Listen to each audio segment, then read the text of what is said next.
Bien, como les decía, vamos a comenzar la primera clase de macroeconomía. Lo primero que tenemos que hacer, como es lógico, pues definamos, ¿no?, de qué se trata la macro. Igual esto es algo que ustedes ya tuvieron que ver en Introducción a la Economía 2, ¿verdad? ¿Qué idea tienen sobre la macroeconomía? ¿Qué concepto, digamos, podemos darle a esta área de la ciencia económica? Pues la cual se aplica y estudia más que todo como a gran escala, no solamente hablando de un punto específico, sino más extendido. Es decir, automáticamente cuando hablamos de macroeconomía, pues tenemos que diferenciar de la micro, ¿verdad? Aquí tengo que hacer un punto, un énfasis, porque en realidad, si bien la macroeconomía se diferencia de la microeconomía en cuanto a su objeto de estudio, es decir, la unidad particular que va a estudiar, nos referimos explícitamente a las variables. Sin embargo, en el funcionamiento de la economía de manera sistémica, ambas van de la mano. Es decir, la microeconomía, ¿cómo la definimos? La microeconomía la definimos como aquella parte de la ciencia económica que estudia, analiza, investiga el comportamiento de los agentes económicos dentro de los mercados. ¿Ok? Ahora, la macroeconomía estudia los agregados o los componentes agregados de esos comportamientos, ¿verdad?, dentro de una economía de forma global. Entonces, cuando nosotros hacemos referencia a que hay diferencia en cuanto al objeto de estudio, en cuanto a la unidad de medición de variable, es decir, mientras que en microeconomía estudiamos el consumo de una unidad familiar o los ingresos o producción de una unidad empresarial o productiva, en la macroeconomía nosotros vamos a estudiar es el consumo agregado de todos los hogares, ¿verdad?, por una parte. Luego, por otra, vamos a estudiar el ingreso o la producción agregada de toda la economía, algo que ustedes bien saben que se llama Producto Interno Bruto. Y, a su vez, cuando nosotros estudiamos la teoría de los precios en la microeconomía, nosotros vemos cómo se mueven los precios dentro de un solo mercado. Luego, ustedes verán en Microeconomía 2 que existe dentro de ese cúmulo de mercados una integración o sistema integrado entre ellos dentro de algo que se llama equilibrio general. Hay equilibrio parcial, hay equilibrio general. ¿Ok? Dentro de lo que es el equilibrio parcial, y aquí estoy hablando de micro, ¿qué hacemos referencia con esto? ¿Qué decimos cuando decimos equilibrio parcial? ¿A qué hacemos referencia? ¿Están viendo micro? Pues ya la vieron. ¿Ah? La mayoría están viendo micro, ¿verdad? Pero ya vieron la Introducción a la Economía 1. Y ahorita en este momento acaban de comenzar a ver microeconomía. Entonces, un equilibrio parcial hace referencia a cómo se forma un precio dentro de múltiples mercados. Nosotros decimos, bueno, el precio de cualquier producto que a ustedes se les pueda ocurrir. El precio de, no sé, el pan. El precio del pan. Bueno, ese precio se determina dentro del mercado del pan. ¿De qué depende la demanda? Que en definitiva es el consumo de pan, unidades de pan. ¿De qué depende? ¿Cómo lo podemos modelizar? Hay dos formas de verlo: la preferencia del consumidor y la bomba presupuestaria. La restricción presupuestaria. Exactamente. Entonces, tú tienes por un lado la preferencia del consumidor y tú tienes por otro su restricción, su ingreso. Ahora bien, en este caso, el equilibrio parcial está haciendo referencia a que el ingreso viene dado. Entonces nosotros hago esta introducción para poder luego entrar a la macro. Entonces tú tienes modelos, ¿verdad?,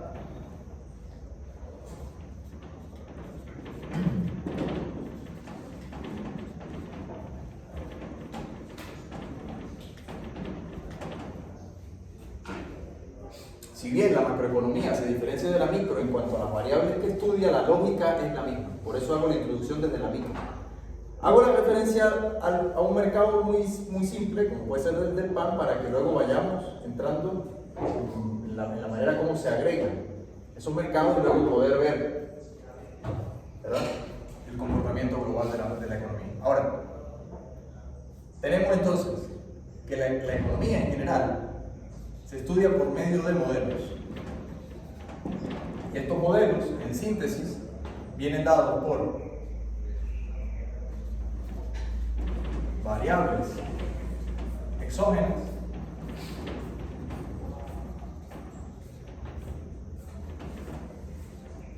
¿verdad?, que conforman una función que a su vez explican o afectan o alteran el comportamiento de variables endógenas. ¿Okay? Digamos que este es el marco analítico sobre el cual nosotros nos estamos montando la ciencia económica, tanto la micro como la macro. ¿Cuál es la diferencia? Las variables que estudiamos.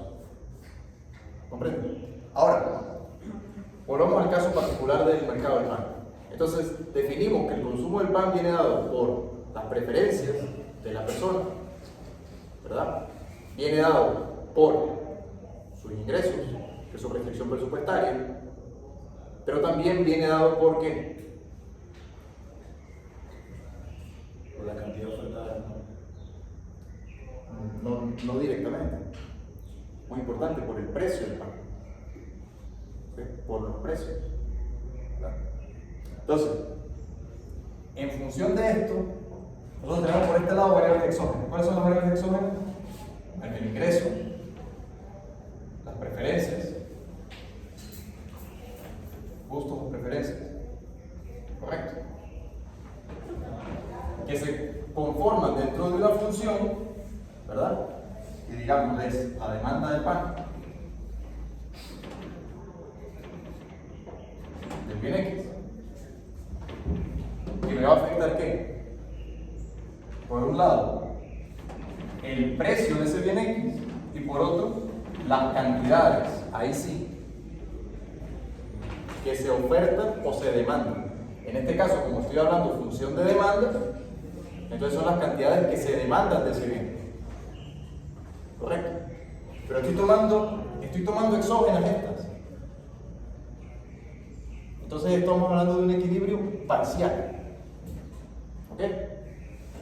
¿Por qué parcial? Porque bueno, digamos, yo digo que el ingreso de esa persona son $100 y yo digo que los gustos de esa persona pues son preferencias claras hacia consumir tantas cantidades de pan. Digamos, una persona que es celíaca o tiene problemas de gluten, evidentemente para esa persona las cantidades que va a demandar de pan son 0.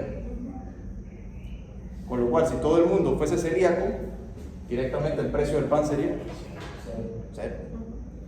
Directamente. ¿Okay?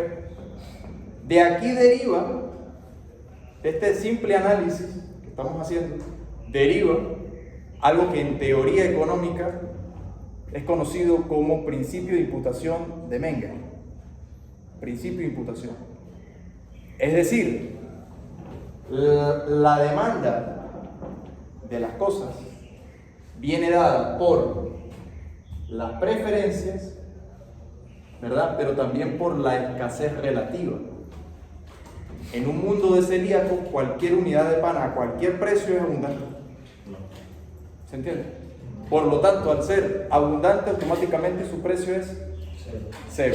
Es decir, tú tienes automáticamente un exceso de oferta de ese mercado que hace que su precio caiga.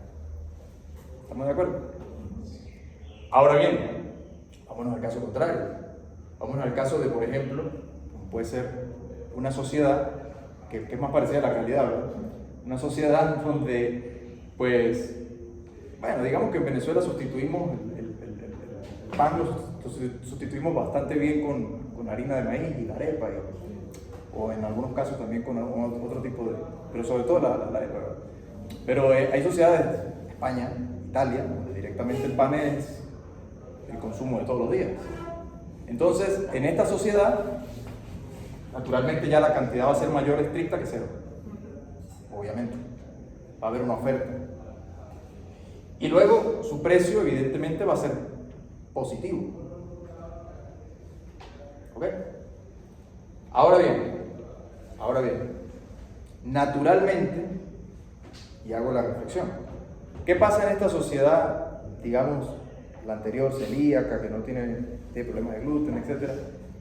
¿Qué pasaría con el precio del pan?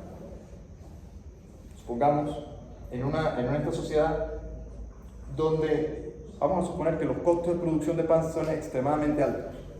El precio va a ser alto. ¿Precio qué? Precio alto. ¿Por qué? Si estamos diciendo que es una sociedad que no consume pan. Entonces, los costos de producción, en este caso, ¿determinan el precio o no lo determinan?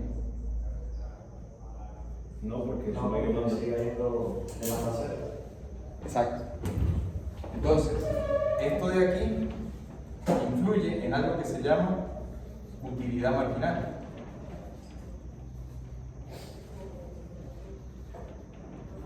Utilidad marginal. Es decir, si la utilidad marginal de consumir pan es cero, independientemente de los costos que conlleve su elaboración, harán que su precio no varíe. Porque básicamente, digamos, aún en el caso de que tú tengas costos extremadamente altos, pues a la larga, ¿a quién le va a vender pan?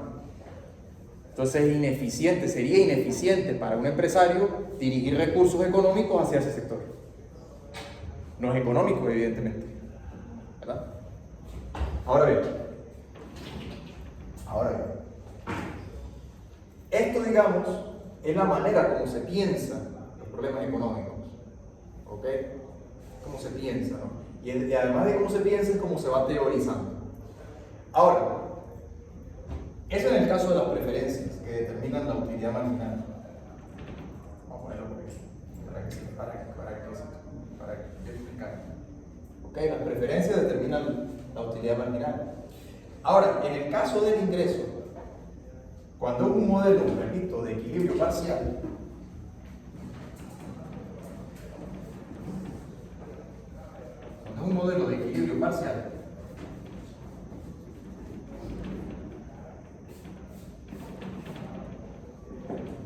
el ingreso, por ejemplo, viene dado.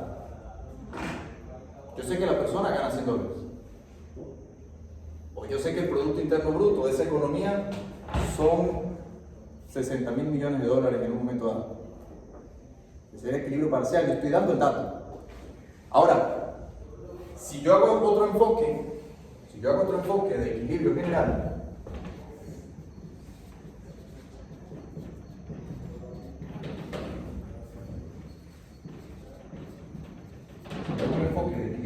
¿qué es lo que tengo? Yo tengo que ya este ingreso no está dado, es función. ¿Y es función de qué? Es función de una producción.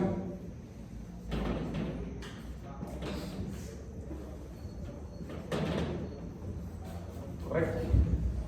Hay que producir ese ingreso. Entonces, pregunto yo, digamos, si yo trabajo 0 horas, directamente mi ingreso, ¿cuánto será? 0. Correcto, 0.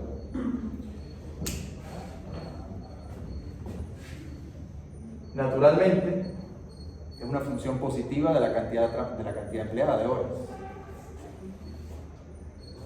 Si yo no tengo o poseo ningún bien de capital, ¿de cuánto será mi ingreso por un beneficio económico, de alguna rentabilidad de alguna actividad económica?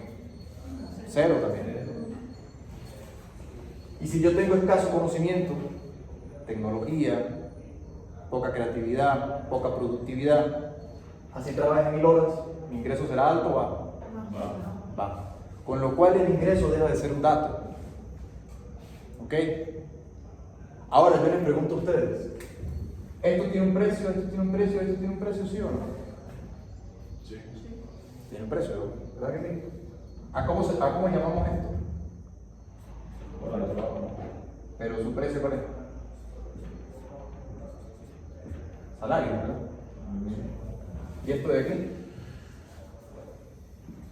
Rentabilidad, ¿verdad? Entonces, naturalmente, dependiendo de la cantidad de horas empleadas, yo devengaré tanto salario. Ahora, si este salario es un precio y esta tasa de rendimiento del capital, ¿verdad? O no, por caso, yo tengo $500 y esos $500 yo los tengo invertidos en un negocio que me genera el 10% al año. Bueno, pues todos los años tendré al menos, contaré con $50. Gano de sueldos mensual 100. Al cabo de un año tendré 1.200. Más 50 tendré 1.250. ¿Estamos de acuerdo? Entonces ya este ingreso no cae del cielo, como en el equilibrio parcial. ¿Estamos de acuerdo? Hay que producirlo. Con lo cual, si ustedes sustituyen esta X, en vez de llamar demanda de X, habíamos dicho que X era pan, pero yo puedo decir que X es trabajo. ¿Estamos de acuerdo? Entonces este ingreso pasa para acá. Se convierte en una variable endógena porque es producida internamente dentro del sistema. Entonces, ¿qué quiere decir esto? La diferencia. En equilibrio parcial yo doy variables dadas. En equilibrio general, al final de cuentas yo pongo todo en función de los precios. ¿Ok? Entonces, dentro de un sistema de equilibrio general, yo tengo que la variable X, que es la que yo quiero explicar, es función de los precios de 1 hasta N. ¿Ok? Precio. ¿Estamos de acuerdo? Entonces, primera diferencia, equilibrio parcial y equilibrio general. ¿De qué dependerá usar un modelo u otro? De la necesidad, de lo que yo quiero, o de lo que el economista en función, o sea, en este caso quiere explicar. Si yo lo que quiero saber es cuántas pizzas una pizzería va a vender sabiendo que la gente gana sueldo mínimo, pues doy el ingreso acomodado. Ahora, si yo lo que quiero es un modelo que me explique cómo puedo mejorar los salarios, entonces tengo que meter el ingreso dentro de la función endógena, como variable endógena, quiero decir. ¿Estamos de acuerdo? Bien. Ahora, fíjense ustedes la diferencia. Cuando yo hago referencia, ¿verdad? Cuando yo hago referencia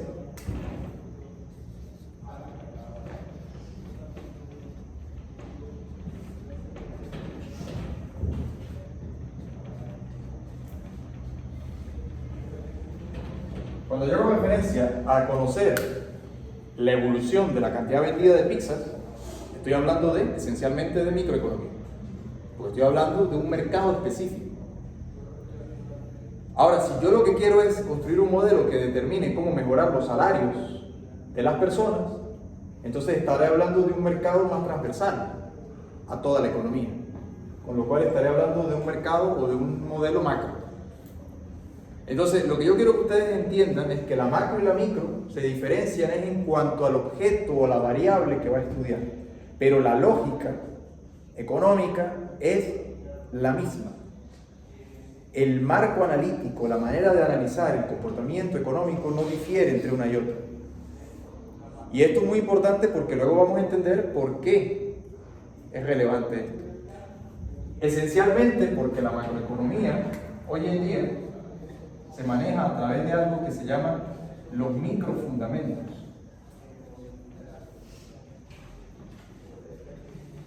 Los microfundamentos. Entonces, ese es el enfoque de este curso. El enfoque de este curso es un curso de macroeconomía que tiene como enfoque el equilibrio general de mercado, ¿ok? Con lo cual, si tiene un enfoque de equilibrio general de mercado, yo tengo que respetar la lógica de los mercados. ¿Entienden? Entonces, dentro de la lógica de los mercados, yo tengo que necesariamente tener un conocimiento o pensar de manera lógica con los fundamentos microeconómicos. Porque de cualquier otra manera, yo lo que estaríamos haciendo es una macroeconomía arbitraria. Arbitraria, ¿qué quiere decir? Que no respeta la lógica de los mercados, sino que toma decisiones, como se dice, ad hoc, o sea, decisiones de arriba hacia abajo, verticales o en cualquier caso autoritarias que redundan en alguna decisión violenta. ¿Me explico? Me explico. Si dentro de una política macroeconómica se toma la decisión de controlar y fijar el tipo de cambio, eso genera violencia automáticamente. Si no respeta la lógica de los mercados. El ejemplo más popular no es el de los salarios mínimos que se establecen a nivel nacional. Exactamente. Fíjense ustedes que el problema de los salarios es un problema mito, pero cuando tú lo llevas a la dimensión global del sistema, entonces se convierte en una política macroeconómica, al fin y al cabo. ¿Qué genera automáticamente? Un mercado, en el caso de cuando tú pones precios máximos, un mercado negro. Y cuando tú pones precios mínimos, genera ineficiencia y desempleo. ¿Ok? Ahora, repito, conocer la lógica de los mercados es importante para poder darnos cuenta desde el punto de vista del equilibrio general de que este dato de Y, que luego ustedes nos vamos a dar cuenta, eso lo vamos a ver en la próxima clase, que al final ese Y es la misma producción, el mismo Producto Interno Bruto. Nos vamos a dar cuenta de que ese Producto Interno Bruto debe ser producido, debe generarse, pero esa producción tiene una lógica, es la que vamos a ver a continuación. ¿Por qué? Porque cuando nosotros analizamos los N precios que hay en una economía, nosotros tenemos un precio muy importante. Además de este de aquí, tenemos este de aquí, que es el rendimiento del capital. Puede ser bien el rendimiento del capital financiero o el rendimiento del capital en unidades físicas. Entonces, aquí viene un tema interesante. Aquí viene un tema interesante que es lo siguiente.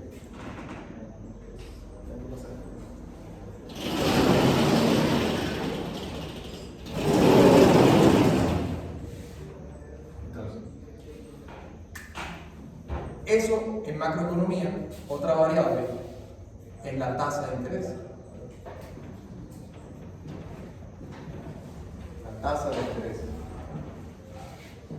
¿Ok?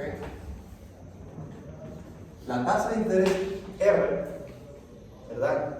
Que es lo que rinde el capital en un periodo de tiempo establecido.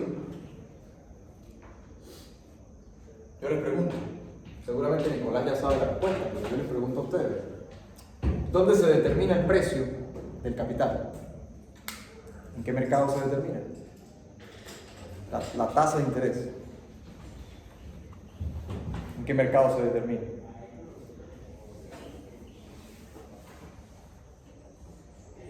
¿De qué capital? El mercado financiero. El capital en general. No, en el mercado financiero se genera el precio de los instrumentos financieros. O sea, vamos a suponer el precio en un mercado financiero, vamos a suponer el precio de las acciones. ¿Qué se determina en ese mercado? El precio de las acciones. ¿Verdad? ¿Qué se determina en el mercado de bonos? El precio del bono. El precio del bono, no cuánto rinde el bono, es diferente, es distinto. La tasa de interés, Nicolás se debe acordar y si no se acuerda yo se lo recuerdo. La tasa de interés, mucha gente piensa que se forma en el mercado monetario, pero la realidad es que si lo vemos desde el punto de vista más estricto, en el mercado de bienes. La tasa de interés se forma en el mercado de bienes. Entonces, fíjense ustedes, si tenemos un enfoque de equilibrio de mercados, naturalmente en ese enfoque de equilibrio de mercados vamos a tener lo siguiente. Porque si un mercado tiene que cumplirse que la demanda tiene que ser igual a la oferta. ¿Estamos de acuerdo? Lo que decíamos antes. Y la variable que asegura la variable que asegura que esto se dé es precisamente que hay un precio que permite que esa igualdad se cumpla. ¿Estamos de acuerdo? Repito, si estamos en un enfoque de mercados, la demanda tiene que ser igual a la oferta. Luego nosotros vamos a ver los modelos de demanda agregada igual a oferta agregada, etc. De qué depende la una y de qué depende la otra. Pero lo que quiero que quede claro desde el principio es que para que se cumpla y la economía esté en equilibrio, porque todo lo que no sea eso es desequilibrio. Entonces, evidentemente, para que esto se cumpla tiene que haber un precio que iguale ese mercado. Pero no todos los mercados son iguales, ¿verdad? ¿Qué quiere decir de que el precio, por ejemplo, en el mercado financiero, el precio de la acción de Apple, no recuerdo cuánto está la última, pero creo que está como en $200 aproximadamente, si no es más. Pero vamos a suponer que sea a $200. ¿Qué quiere decir que una acción de Apple se venda por $200? Bueno, que a ese precio, todos los que quieren vender consiguen vender y todos los que quieren comprar consiguen comprar. Es igual que el precio del pan. Si yo voy y compro 20 pan francés por $1, a ese precio se asegura el que vende pan vender sus 20 panes y el que compra conseguir comprarlos. Imagínense ustedes un mundo, luego en esto ahondaremos en próximas clases, pero imagínense ustedes un mundo donde no existen estas cosas. No tendrían por qué existir. Piensen. No, un mundo más primitivo todavía, más primario. Piénsenlo ustedes, ¿tendría por qué necesariamente yo salir a la calle y conseguir quién me venda las 20 unidades de pan? No tiene por qué ser así. Y los venezolanos muy bien lo sabemos. Hace unos años, no hace mucho, esta experiencia nosotros la podemos decir porque la vivimos. Salíamos a querer comprar algo y no lo conseguíamos. Pero también pasaba al revés, el que quería salir a vender algo, le costaba también. Muchas veces porque o no conseguía suficiente para luego reponerlo, o porque no conseguía exactamente alguien que se lo comprara. Entonces fíjense ustedes, lo que yo quiero decir con esto es que no podemos dar cosas por sentadas, como que las cosas funcionan porque sí y ya, alegremente, ¿no? Es decir, tienen que haber unas condiciones que garanticen que esta igualdad, que parece trivial, ustedes la verán en cientos de libros y la vienen viendo desde que entraron a esta facultad, pero esta igualdad es lo más importante, porque esta igualdad es la que asegura que el mercado se vacía. Esto es muy importante porque es lo que asegura que el sistema funcione y sea prevalezca en el tiempo. ¿Me explico lo que quiero decir? Porque todo lo que no sea eso, ¿qué implica? Porque implica pobreza, implica... ¿Por qué pobreza? Porque si yo quiero comer pan y salgo y no encuentro quien me vende pan, soy más pobre. ¿Estamos de acuerdo? Pues yo puedo tener el dólar en la cartera, pero yo con el dólar no me lo puedo comer. ¿Estamos de acuerdo? Entonces, tiene que haber un sistema que garantice esto. Y el sistema que garantiza eso son los precios. Ahora, ¿de qué naturaleza nosotros vamos a determinar los precios? Con este marco analítico. Ahora bien, así como cada mercado, llámenle ustedes esta X, vayan cambiándole el nombre a la X y se darán cuenta que vamos a encontrar distintos precios. Precio de X. Ahora, vamos a suponer que en este caso específico, esa X de ahí, que nosotros queremos saber, que es este precio, ¿verdad? Ese precio viene dado por lo siguiente. O sea, esa tasa de interés viene dada por los precios presentes entre los precios futuros, ¿verdad? Donde esencialmente estos precios de los bienes se determinan precisamente en el mercado de bienes.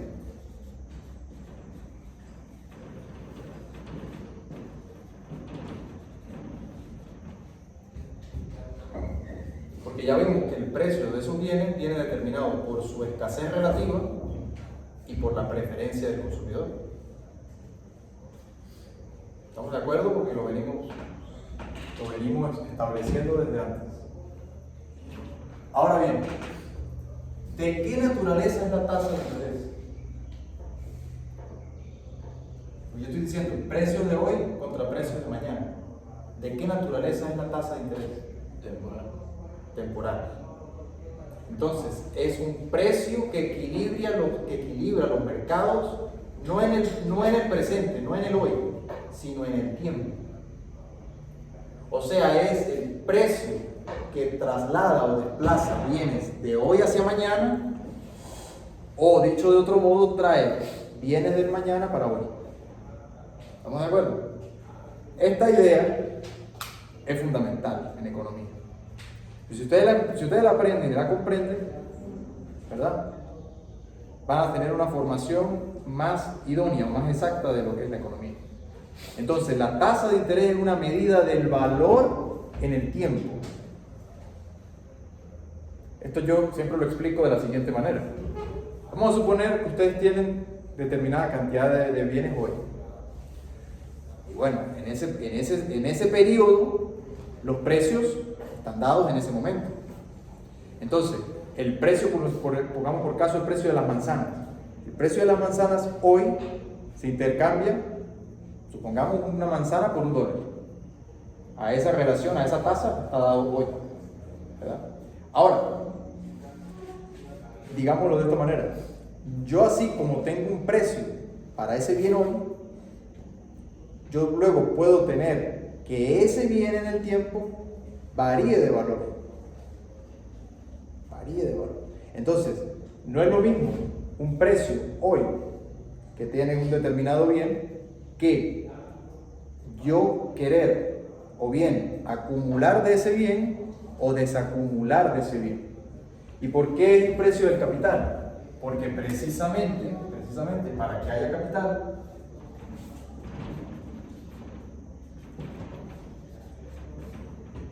tiene que haber algo que es acumulación. Si no hay acumulación, no hay capital. Y esa acumulación no es otra cosa que la obra. ¿Estamos de acuerdo? Entonces, ¿qué ocurre? Que si yo hago, ¿qué es lo que estoy haciendo? Estoy llevando bienes de hoy al futuro. ¿Estamos de acuerdo? ¿Me explico? Ahora, esta tasa de interés tiene un comportamiento en ese respecto. ¿Por qué? Porque precisamente la tasa de interés va a determinar, por un lado, ese ahorro y por otro lado, la inversión. Entonces, vamos a suponer que estos precios, ¿verdad? Que estos precios a futuro yo los considero estables, o los considero cuanto menos que pueden ser estables o que los precios incluso pueden llegar a caer. En cualquier caso, si los precios de mañana son menores esperados que los de hoy, entonces este ahorro tiene sentido hacerlo. ¿Okay? Ahora, por otra parte, si esos precios esperados de mañana son menores, entonces el que invierte no tiene tanto sentido invertir. ¿Ah? Ahora, vamos a suponer que es al revés. Vamos a suponer que ocurre al revés. Vamos a suponer que los precios esperados a futuro son más altos. Entonces, si los precios esperados a futuro son más altos, este ahorro cae. Si los precios esperados a futuro son mayores, entonces, ¿qué pasa con la inversión? La inversión aumenta. Entonces, esto da lugar a la relación,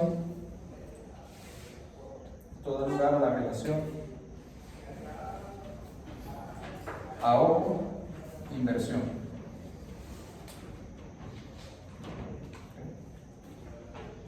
Donde ahorro-inversión, nosotros nos damos cuenta que es la primera entidad macroeconómica que nosotros vamos a estudiar. ¿Por qué? Porque fíjense lo que vengo diciendo. En microeconomía nosotros vemos un mercado por separado. El mercado del pan, el mercado de pizza, el mercado de manzanas, el mercado de N bienes. Con lo cual hay N precios. Ahora, en la macroeconomía, yo quiero ver de qué manera esos mercados se comportan como uno solo. Entonces, como lo estoy diciendo, lo estoy viendo desde un enfoque general, entonces esos mercados tienen que ser, todo lo que se ofrece en la economía, tiene que también ser demandado.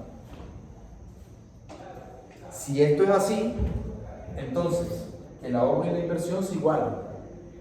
¿Y cuál es el precio que equilibra ese mercado? La tasa de interés. Pero vamos a suponer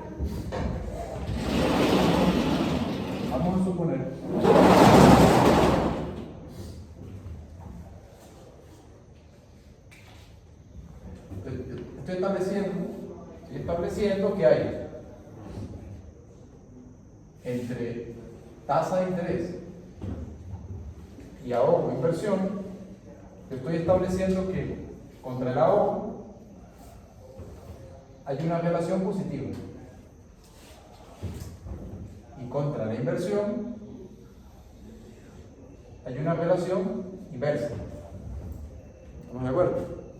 Lo que estoy diciendo ahorita. Cuando la tasa de interés es alta, se quiere ahorrar más, pero también se quiere invertir menos.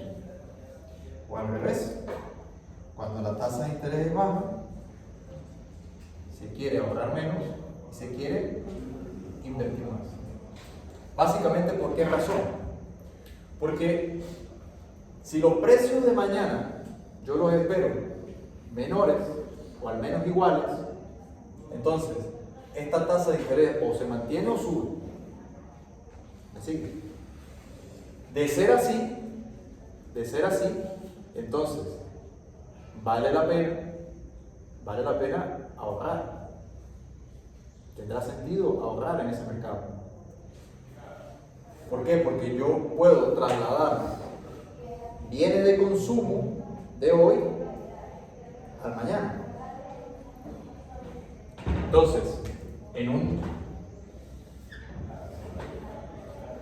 mundo de frontera de posibilidades de producción, donde yo tengo por este lado bienes de inversión y por este lado bienes de consumo, ¿verdad? Entonces, fíjense, son modelos de mercado, modelo de frontera de posibilidades de producción. O sea, una sociedad con unos recursos dados o produce bienes de consumo o produce bienes de inversión. Digamos, o produce un equilibrio entre ambos. No puede dirigir completamente todos los recursos a producir bienes de consumo, porque entonces ¿cómo va a producir luego? Digamos, dedica todo el esfuerzo y el tiempo a producir bienes agrícolas para comer, pero no dedica tiempo ni esfuerzo ni recursos a construir rastrillos, maquinarias, palas, bienes de capital. ¿Ok? Entonces, si dirige todos los esfuerzos a producir bienes de consumo, básicamente el día de mañana va a ser más costoso producir bienes de consumo. Pero si dirige todos los esfuerzos a producir bienes de inversión, pues básicamente es una sociedad que se muere de hambre. ¿Estamos de acuerdo? Ahora, tiene que producir un equilibrio entre ambos. El precio que equilibra esa cuestión es esta tasa de interés. Entonces, digamos, en este punto de acá, nosotros podemos decir que la economía está en equilibrio.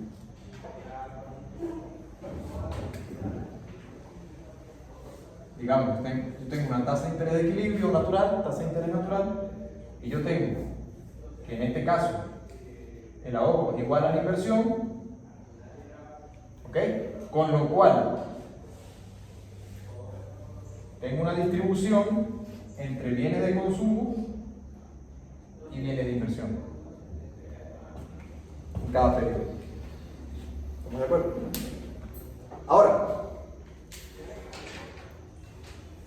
¿qué pasa cuando la tasa de interés, en este caso, es dada, pongamos por caso, es dada más baja? Si es dada más baja, entonces allí sí, al ser los precios esperados mayores, entonces yo traslado consumo de hoy a futuro en forma de inversión. De esa naturaleza es de inversión. Entonces, si por cualquier evento o situación, ¿verdad? Si por cualquier evento o situación, pongamos por caso, la tasa de interés está por debajo del nivel de equilibrio, ¿verdad? ¿Qué ocurre en este mercado? Que en este mercado se querrá ahorrar esta cantidad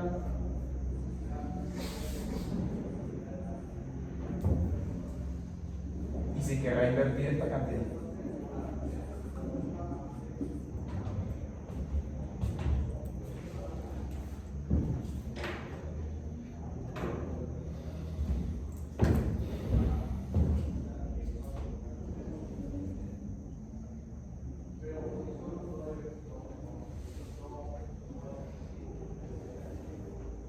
Es decir, la inversión es mayor que el ahorro.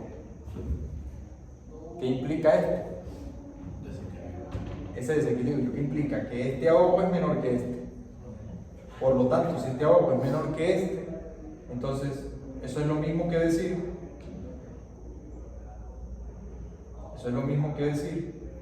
que esta sociedad está consumiendo más o consumiendo menos.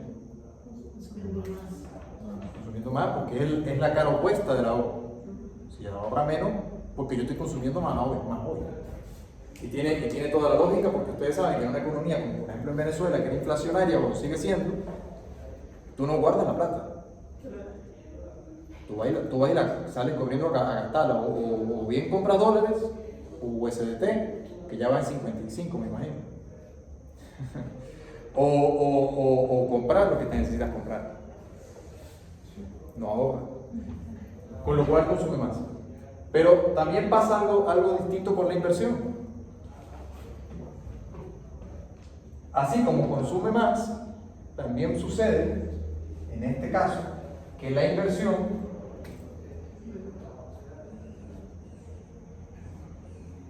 también en la inversión, en este caso,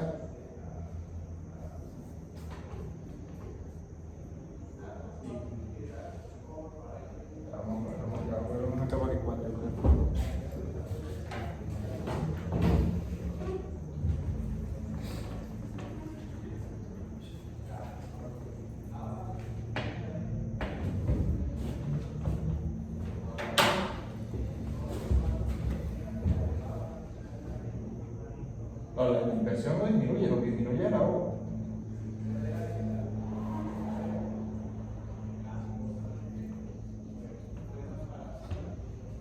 La inversión aumenta también, porque está gastando más, es una economía que está gastando más. Está gastando más en bienes de consumo y está gastando más en bienes de inversión. Entonces, la economía en ese momento se encuentra operando aquí. La economía puede operar en este punto. Y transitoriamente pasa a trabajar.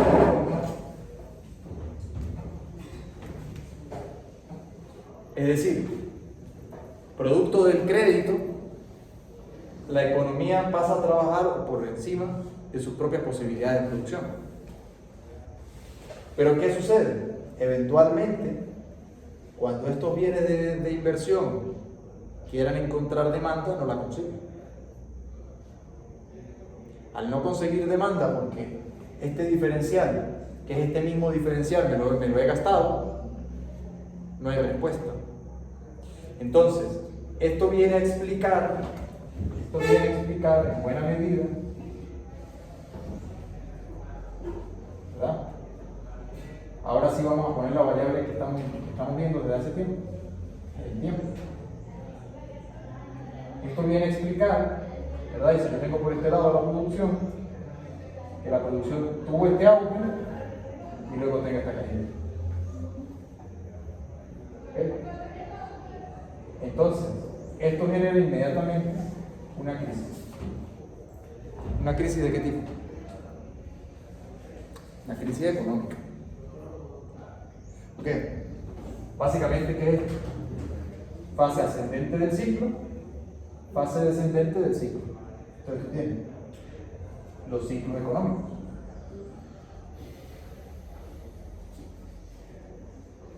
¿Ok? Tú tienes los ciclos económicos. Porque naturalmente este punto B es insostenible. No tiene suficientes recursos para sostenerlo. Y si tú apelas a la emisión monetaria, que alguno de repente lo puede pensar, entonces tú lo que tienes es, además de crisis, digamos, caída de la producción con inflación. Pero por parte. Luego eso lo veremos en detalle. Lo que quiero que en este momento se enfoquen es la manera de pensar la macroeconomía. Entonces utilizamos fundamentos micro para empezar a analizar cuestiones de carácter global de la economía. Porque esta tasa de interés no es solamente el precio de las manzanas contra el precio de las manzanas en el futuro, ni el precio del pan contra el precio del pan en el futuro. Es el conjunto de n precios contra el conjunto de n precios en el futuro, es decir, básicamente el IPC. En la próxima clase vamos a entrar a definir propiamente las variables macroeconómicas, agregados macroeconómicos, que son IPC, PIB. Luego ustedes verán una materia que es contabilidad social o nacional, donde ahí van a ver en detalle cómo se mide el PIB, pero desde aquí vamos a definir cómo se agrega el Producto Interno Bruto y cómo se mide el IPC, cómo se calcula la inflación, ¿verdad? Y luego vamos a ver de qué manera esto afecta la tasa de interés. Ahora, entonces, este precio de aquí es uno de los precios más importantes de la economía. ¿Se están dando cuenta del por qué? Porque cuando, básicamente, puede ser o bien choques, perturbaciones que sufre la economía, o porque se manipula desde el Banco Central la tasa de interés y se desplaza por fuera de su equilibrio, entonces, naturalmente, ocurren los llamados ciclos económicos. Entonces, fíjense ustedes, la última clase, o la primera, mejor dicho, yo les decía a ustedes que nosotros tenemos, vamos a ponerlo por acá, nosotros tenemos el largo plazo, ¿verdad? Que puede ser cómo se comporta la economía, pero en el proceso hay ciclos, ¿verdad?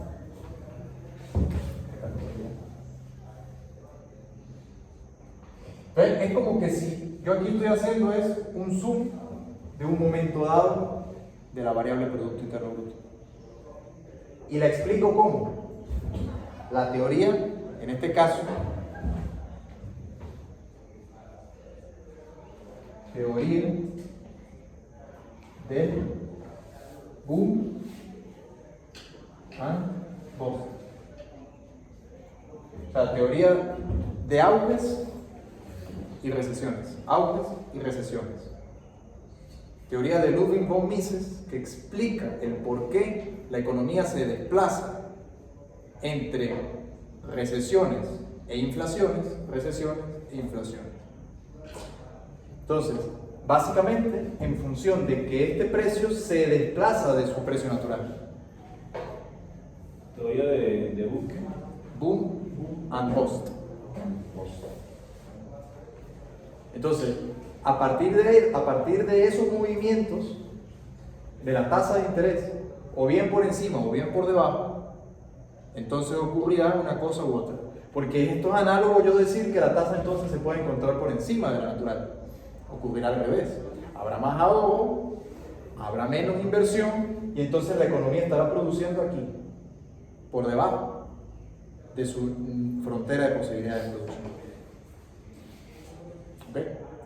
eventualmente las fuerzas de la economía se reajustan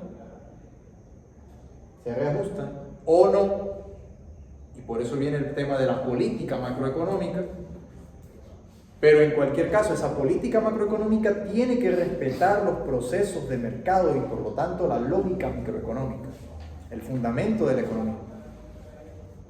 Porque si no, tú puedes tener permanentemente, como pasa en Venezuela, un dólar persiguiendo al otro, lo cual es una cosa totalmente absurda. Es absurdo porque eso no pasa aquí. Eso no pasa en cualquier otro país del mundo, pasa aquí. Y si es algo que pasa aquí y no pasa en otros países, porque aquí algo se está haciendo mal. Que en otros países se hace bien. Que en el pasado hicieron mal también, pero han aprendido. ¿Me explico? Entonces, siempre llamo que el mercado cambiario venezolano es el hámster en la rueda, donde el hámster es el Banco Central de Venezuela, pero el Banco Central de Venezuela en el fondo somos los mismos venezolanos, que estamos como un hámster en la rueda. Profe, si aquí llegamos al ridículo económico donde vía inflación se estaba financiando PDVSA, cuando Sí. anteriormente era al revés. Sí. Y igual, luego a medida que vayamos desarrollando las clases, ustedes van a entender el porqué o la importancia de entender el funcionamiento de estos mercados. Porque fíjense ustedes lo siguiente. Vamos a suponer una economía inflacionaria permanentemente en el tiempo, como puede ser el caso de Venezuela. Venezuela tiene una economía que tiene aproximadamente 40 años en inflación. En unos periodos más, en unos periodos menos, pero ha sido el común denominador de nuestra economía. Con lo cual ya nosotros no podemos decir de que la economía venezolana es una inflación de crisis. No, es estructural. O sea, es como algo que ya hizo metástasis en la economía venezolana. Ahora, de ser estructural ya no es un periodo de un ciclo específicamente. En Venezuela lo que es así no es el PIB. En Venezuela lo que es así es el IPC. ¿Estamos de acuerdo? Puede que yo pongo aquí PIB porque, bueno, yo tengo que venir en clase a guardar la forma y la compostura y hablamos, digamos, de la economía de Estados Unidos o de un país más o menos normal. Tú ves la gráfica del PIB y es algo así. De hecho, yo tengo que crear el Classroom, pero les voy a enviar los libros, cosa que no he dicho. Bibliografía que vamos a utilizar. Vamos a utilizar principalmente este libro de acá, que yo lo tengo en digital y se lo voy a facilitar. El libro de macroeconomía de Robert Barro. Este libro de acá, por supuesto que hay una edición mucho más actualizada, pero la edición más actualizada está solo en inglés, ¿verdad? Yo tengo otra edición que es la que les voy a compartir por Classroom. Principalmente este es el libro que vamos a utilizar. Por ejemplo, ustedes abren este libro y ustedes tienen en la primera parte, este es un autor de la Universidad de Chicago, Robert Barro, ¿okay? Que aún no ha ganado el premio Nobel, pero bueno, yo espero que algún día lo gane porque realmente sus aportes en cuanto a la teoría del crecimiento endógeno, incluyendo el gasto fiscal, son muy importantes. Bueno, de hecho, fíjense ustedes que él comienza el libro diciendo, bueno, él se lo dedica a alguien, pero puede ser cualquiera de ustedes. Espero que este libro lo haga rico. Es decir, es un libro importante, un libro que te enseña realmente los fundamentos económicos. Aquí tengo que hacer un particular. Normalmente la macroeconomía está muy ligada a un amigo de Nicolás, que es el señor John Maynard Keynes. Y entonces el señor John Maynard Keynes introdujo una variante en la teoría económica que la veremos más adelante. Pero la mayoría de libros macro, o muchos libros de macro, sobre todo libros básicos de macroeconomía, comienzan a abordar el problema macro con la teoría del desequilibrio de Keynes. Y comienzan a partir de la función de consumo de Keynes, y de ahí derivan el multiplicador, y bueno, y por ahí se van. Eso nosotros lo vamos a dejar para el final de este curso, cuando entremos en el modelo ISLM. ¿Por qué? Porque yo quiero que ustedes aprendan o comprendan primero el funcionamiento de los mercados.